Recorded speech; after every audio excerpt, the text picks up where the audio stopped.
ಹರೇ ಕೃಷ್ಣ. ನಾವಿವತ್ತು ಪ್ರಯಾಗ್ರಾಜ್ ತೀರ್ಥದಲ್ಲಿದ್ದೀವಿ. ಪ್ರಯಾಗ್ರಾಜ್ ಅಂದರೆ ತೀರ್ಥರಾಜ. ಎಲ್ಲ ತೀರ್ಥಗಳಲ್ಲಿ ಶ್ರೇಷ್ಠವಾದಂತಹ ತೀರ್ಥ ಪ್ರಯಾಗ್ರಾಜ್ ಅಂತ ಹೇಳ್ತಾರೆ.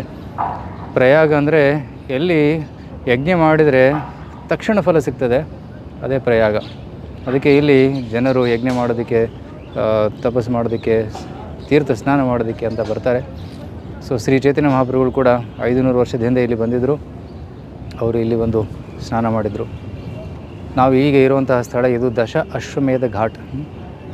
ಚೈತನ್ಯ ಮಹಾಪ್ರಭುಗಳು ಇಲ್ಲಿ 10 ದಿವಸ ಶ್ರೀಲ ರೂಪ ಗೋಸ್ವಾಮಿಯರಿಗೆ ಬೋಧನೆಯನ್ನು ಮಾಡಿದರು.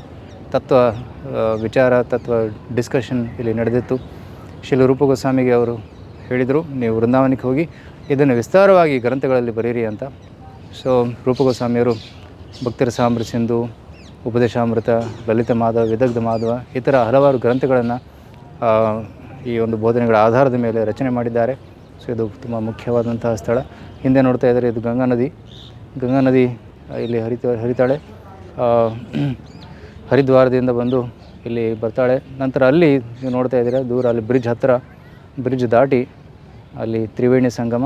ಯಮುನಾ ನದಿ ಆ ಕಡೆಯಿಂದ ಬರ್ತಾಳೆ, ಗಂಗಾ ನದಿ ಇಲ್ಲಿಂದ ಸೇರಿಕೊಂಡು ಅಲ್ಲಿ ತ್ರಿವೇಣಿ ಸಂಗಮ ಇದೆ. ತುಂಬ ಪವಿತ್ರವಾದ ಸ್ಥಳ.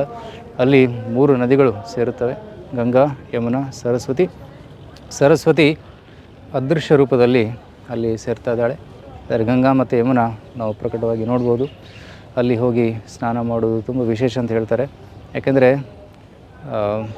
ಅಮೃತ, ಸಮುದ್ರ ಮಂಥನ ಸಮಯದಲ್ಲಿ ಅಮೃತ ಬಂದಾಗ ಅಮೃತವನ್ನು 4 ಸ್ಥಳಗಳು ಇಡಲಾಗಿತ್ತು. ಒಂದು ಸ್ಥಳ ಪ್ರಯಾಗರಾಜ. ಅದಕ್ಕೆ ಇಲ್ಲಿ 12 ವರ್ಷಕ್ಕೆ ಒಮ್ಮೆ ಕುಂಭಮೇಳ ಆಗ್ತದೆ. ಕುಂಭಮೇಳದಲ್ಲಿ ವಿದೇಶದಿಂದ ಲಕ್ಷ ಜನರು, ಕೋಟಿ ಜನರು ಬಂದು ಇಲ್ಲಿ ಸ್ನಾನ ಮಾಡ್ತಾರೆ. ಹರೇ ಕೃಷ್ಣ. ಧನ್ಯವಾದ.